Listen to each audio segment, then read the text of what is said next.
Welcome, ladies and gentlemen, to the Utah Story Show. My name is Rich Markosian. On the program today, we've got a very packed program for you. We're going to be talking about Utah's spike in coronavirus cases and what's the proper reaction for that. We're going to be talking about the 1619 project that's affecting other places, sort of the background in the history of this movement compared to the Occupy Wall Street movement and other movements. And I want to tell you about a place and a model for how income disparity can be reversed. I believe that a big part of what we're going through right now is actually concerning economics and what people see as a lack of economic opportunity.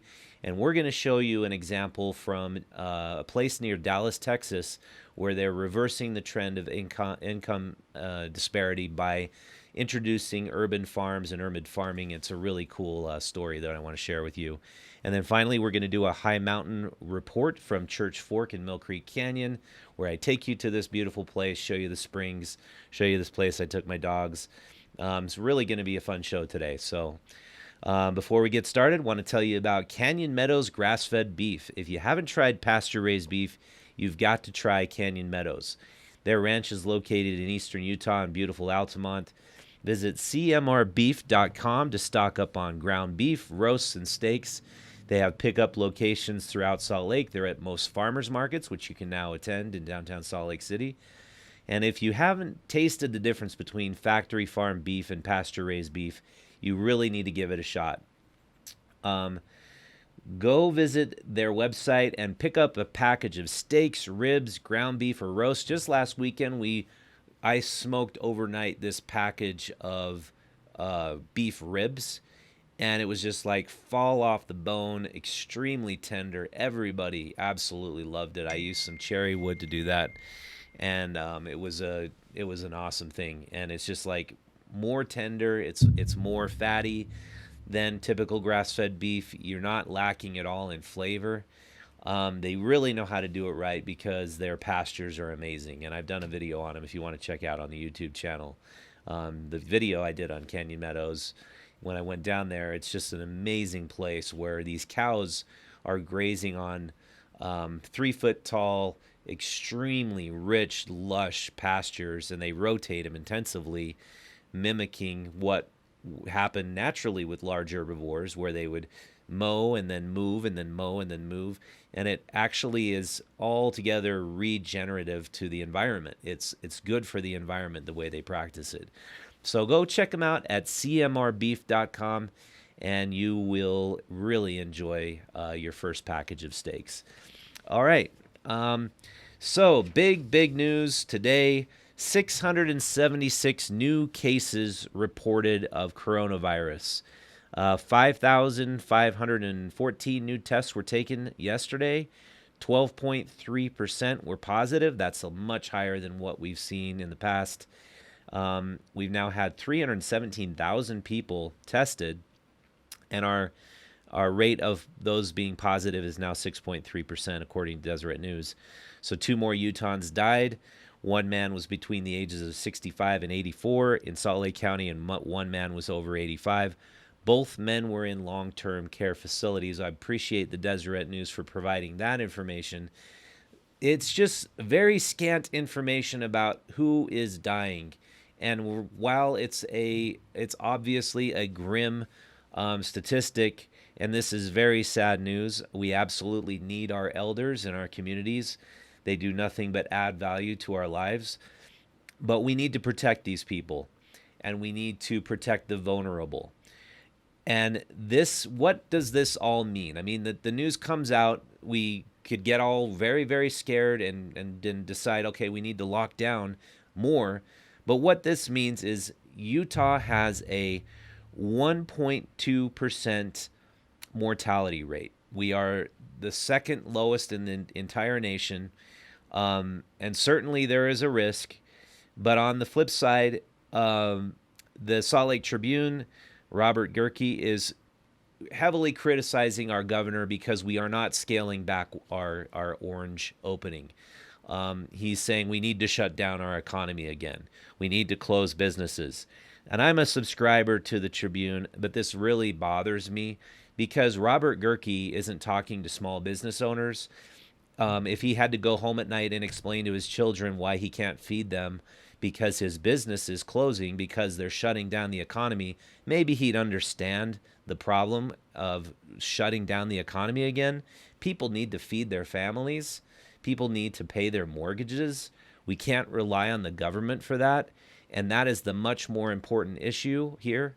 We can't go back to just saying, oh, no, we're going to shut everything down because we got to save everybody. No, we got to protect our elderly. We got to protect the vulnerable. We've got to keep the economy open.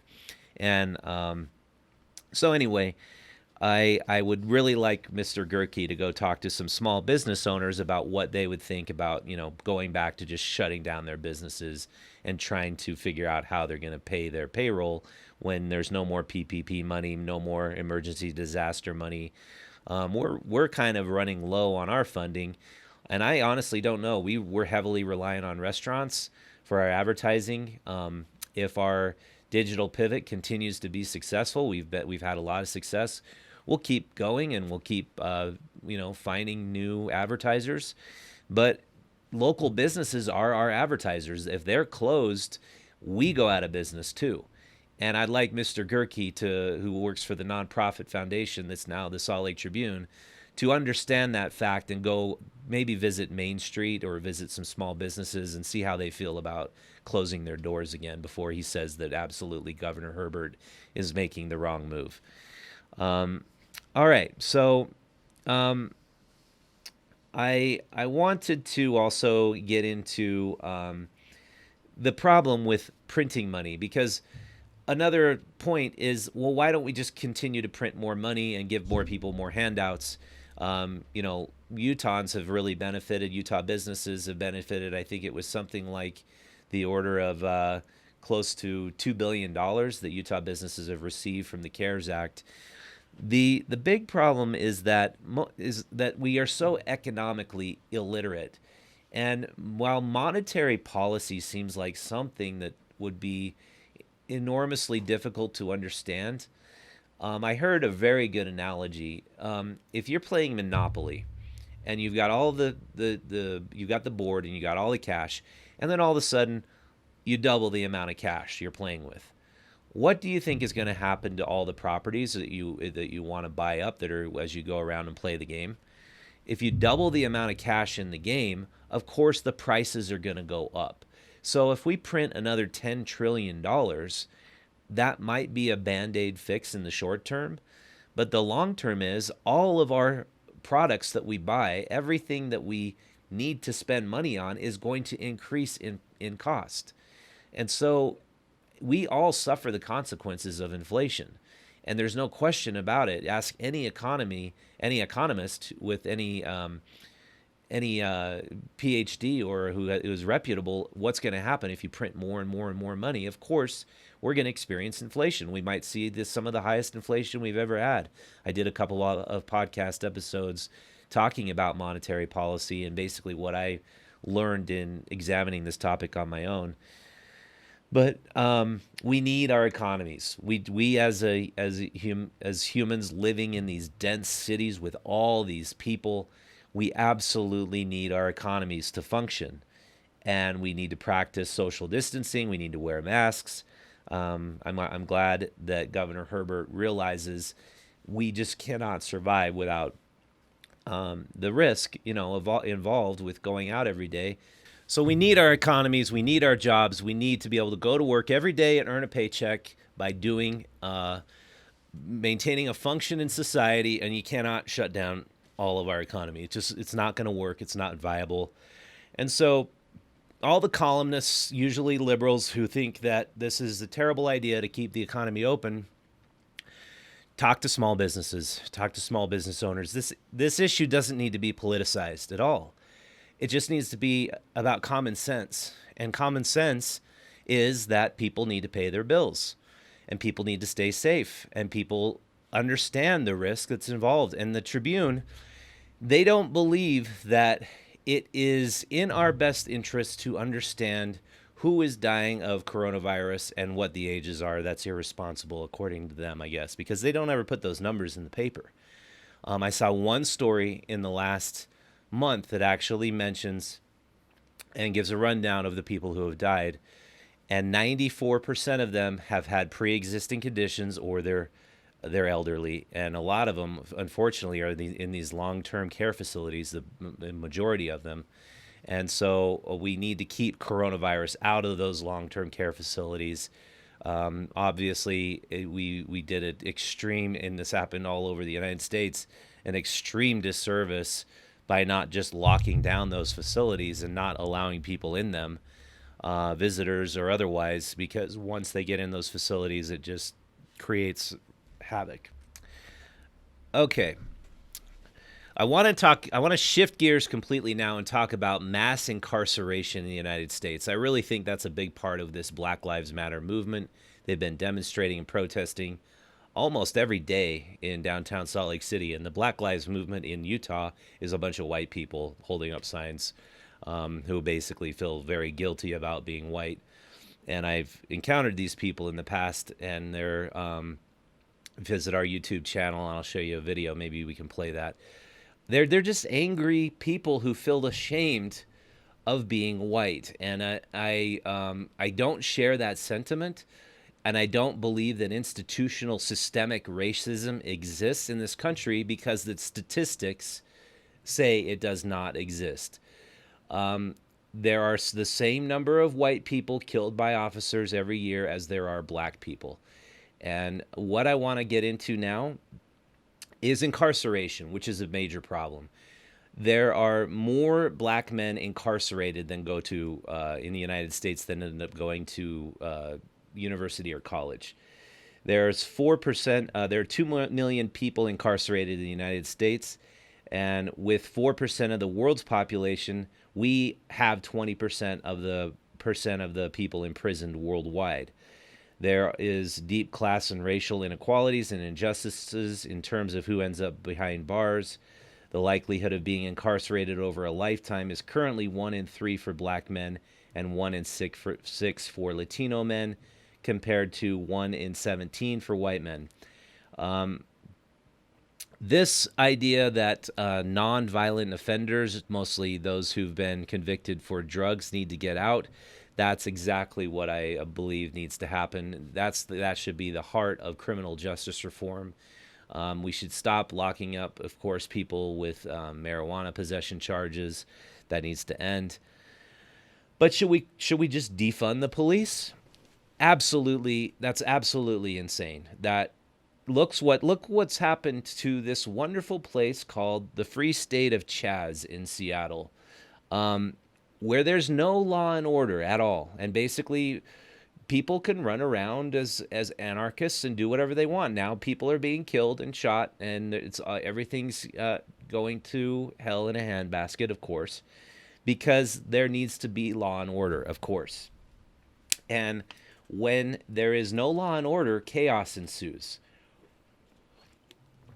We need criminal justice reform, and while I suppose that that's good to begin the dialogue on this, we need to have an intelligent conversation about how this best be done. And I believe this is primarily an economic problem, and it's not being addressed in economic terms. There's massive income disparity between blacks and whites. And is this because we are systemically racist in our country?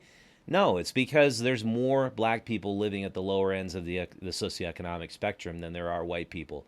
If you compare white to black at the same levels of the socioeconomic level, they perform at the same rates of college dropout, of high school dropout. There are 3 things that can ensure you will remain in poverty. This is according to the Brookings Institution. If you have a child out of wedlock, if you graduate from high school, and if you keep a job. If those 3 things, if you meet those 3 criteria, you are guaranteed to live in poverty, whether you're black or white.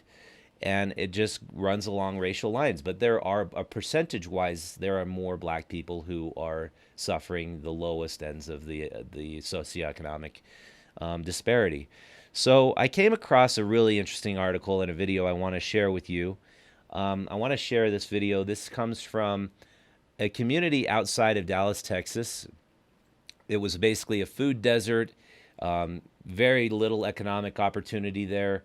And a guy went in there and he decided he's going to take an abandoned area and start a farm. And this is what happened. My name's Darren Babcock. I'm an urban missionary and founder of Bonton Farms in Dallas, Texas. For us, it's a 3-hour round-trip bus ride to get to the nearest grocery store and back. And so people just don't do it. So for us in Bonton, we don't have access to fresh fruits and vegetables. We can buy packaged goods from the beer and wine store or the liquor store, but we don't have access to fresh fruits and vegetables. And over time, that takes a toll, and you see the health problems that we have as a result. I felt it was unacceptable to have communities in a city like Dallas where people were sick and dying just because they didn't have access to food. And so, it had been decades since people in this community have had food. It's been about 50 years. We've lost what it means, or what fresh food really even is, or means, or how to prepare it, or what benefits come from a family sitting down and having a meal together. Because when the food goes away, all of that tends to go away with it over time. I know kids that eat lunch at school on Friday and don't eat again until Monday. This is a reality. The problem was much bigger than just planting a garden. And so at Bonton Farms, what you see here today is an expression of a farm where we've provided the first piece of the puzzle, which is to create jobs and to provide fresh food. But we hope the food is only a catalyst to start providing education around the benefits of that fresh food and why it's important and how and what to do with it.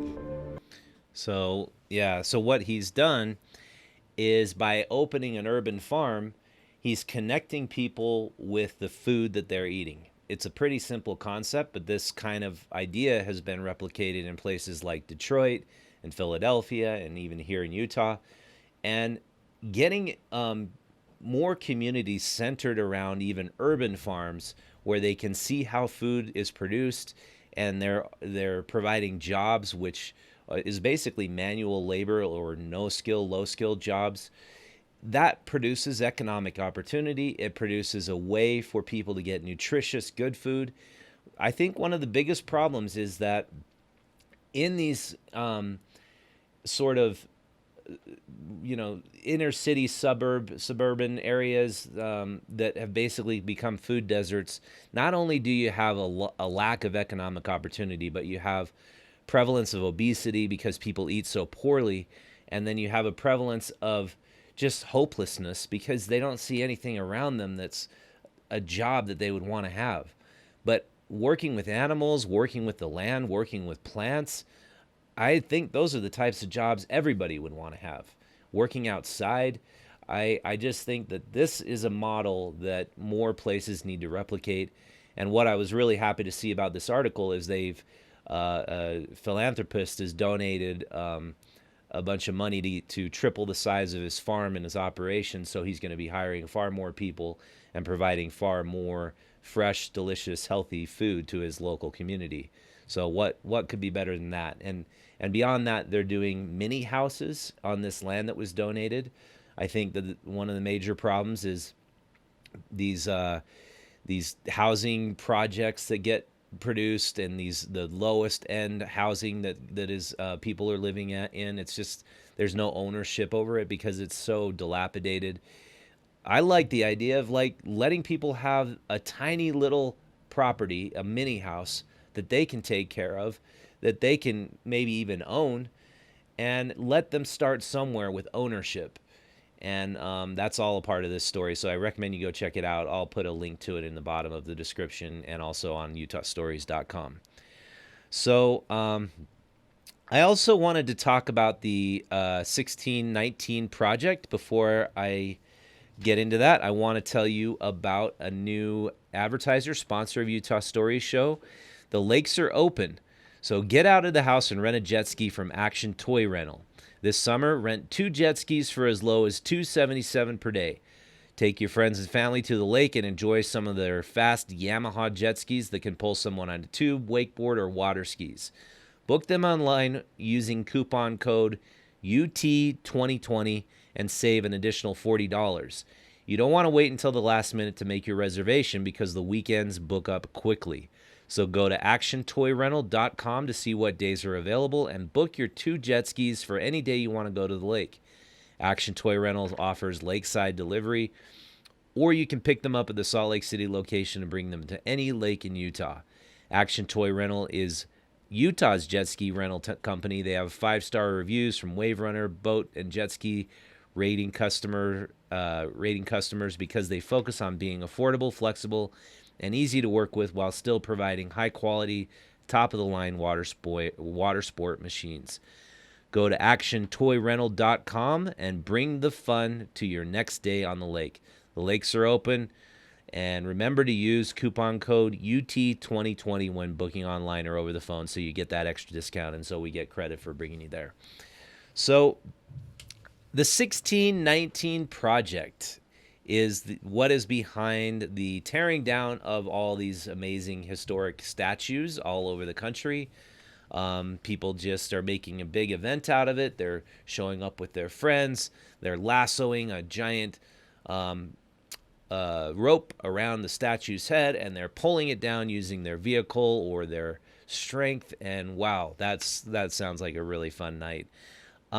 What I don't get about this is none of these people seem to understand history at all, and it basically demonstrates the lack of knowledge of our history in our education system, because they want to basically remove all of the references to our founding fathers.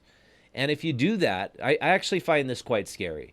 If we remove all references to our founding fathers and what their ideals were, what the reason why the country was founded in the way it is, we are going to uproot and destroy our foundation. And then I'm sure that socialist Marxism will occur here, as it has, and as it has destroyed every other country, pretty much in South America and all over the Eastern Bloc of Russia and Eastern Europe. And so what really bothers me the most about this is the phrase in our Constitution is that all men are created equal. We are all equal under the eyes of God. But those people who wrote that down had some kind of connection with slavery. So we should condemn those people, because they had a dream of ending slavery one day, and all men actually being equal under the law as they are equal under the eyes of God. But because they had it messed up back then when slavery was so pervasive, we should just tear down all those statues of George Washington and Thomas Jefferson. We should just get rid of them and forget they ever lived. It is completely asinine, and it's actually scary, because the New York Times it offers a lot of great stories and great articles, but they're giving this woman a platform and they're supporting everything she has to say.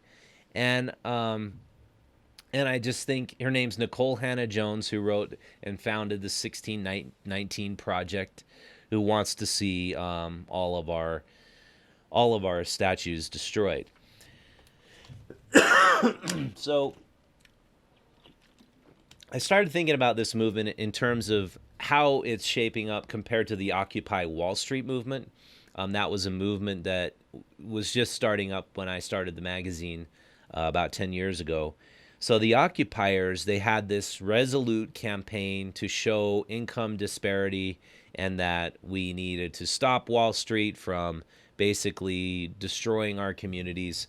And they didn't have a very cohesive or coherent message, but I had a message that I was bringing to the table when I founded Utah Stories, which was, we are destroying our communities by doing things like inserting Walmarts into every single main street and destroying every single small town that I was visiting when I was selling meat door to door. I just witnessed town after town after town destroyed by Walmart, destroyed by giant big box stores being opened up that could basically offer way lower prices than any other shop in town, and then everybody would just give up and go work for the Walmart.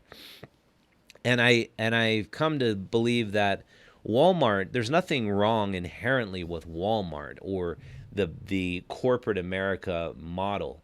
What's inherently wrong is that we don't think about what we're buying when we buy it. We just want the cheapest price.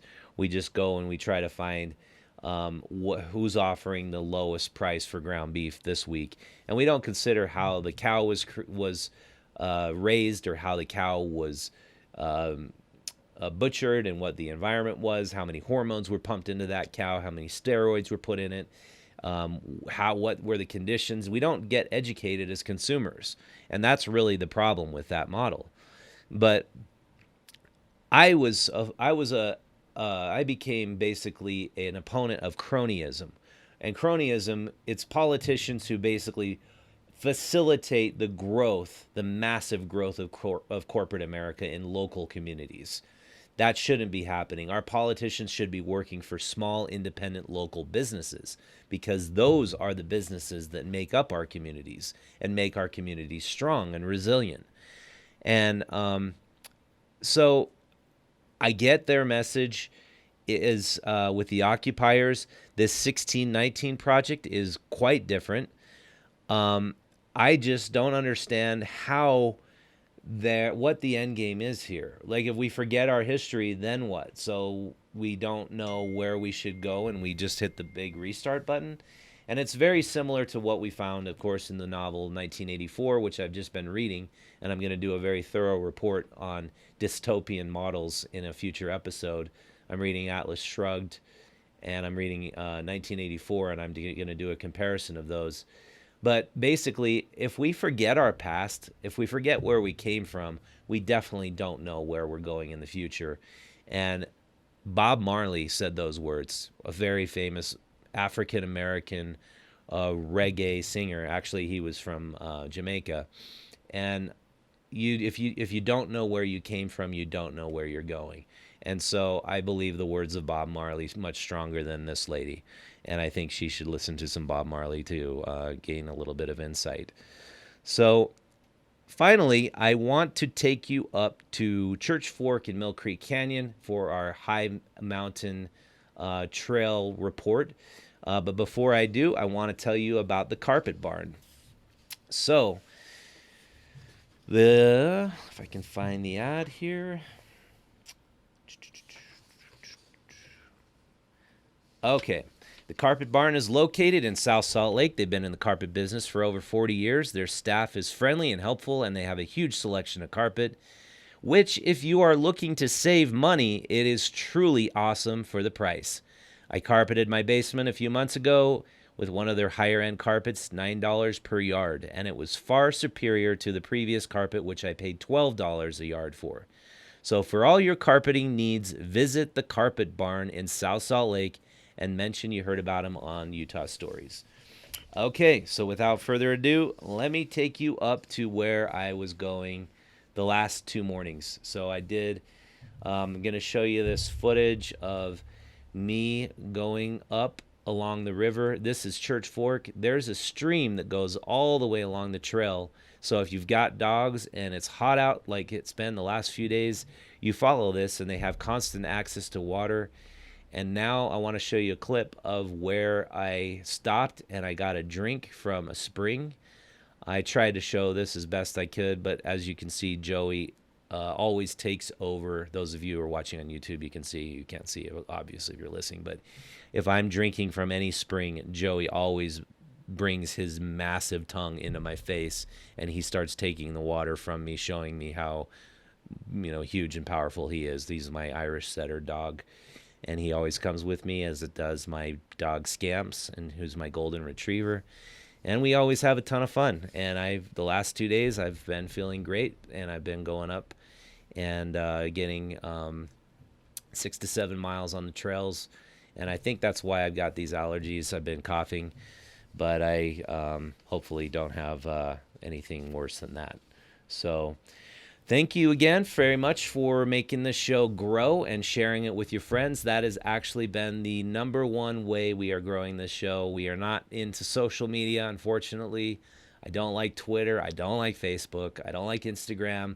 I like having you out there covering my back by sharing this with your friends. So That's how we grow the show. So if you'll do that for me, I will be highly appreciative. Got some interesting comments, man. I want to read those comments for you next time, and keep the comments coming. I'm going to basically create a big list of some very, very insightful, interesting comments. We did the interview with gubernatorial candidate Greg Hughes, and then we did last week's show, another news roundup, and lots of comments on the Greg Hughes podcast, and some interesting comments about related to also the urban planning stories we've done in the past. And we have a couple really cool episodes coming up for you where we interview a professor from BYU who talks about Native American history and basically how the Indians actually lived here in the Great Basin area before whites came. There's a lot of misconceptions about what it was actually like. That episode's coming up, and we're going to be talking more about the inland port, having a proponent of the inland port coming on very soon. And yeah, I'm excited about the show. It's going pretty well, and especially on YouTube, surprisingly enough. But we want to see this grow more on podcast platforms. So if you are listening in iTunes and you give us a 5-star review, that would be super helpful as well. And you can also go to utahstories.com and subscribe to our digital newsletter and get all the updates and information about everything we're doing. And yeah, and besides that, our booking manager is Connie Lewis. Our technical producer is Tyler Bond. And our digital publisher is Golda Hukic-Markosian. Thanks for watching. I'll see you next time.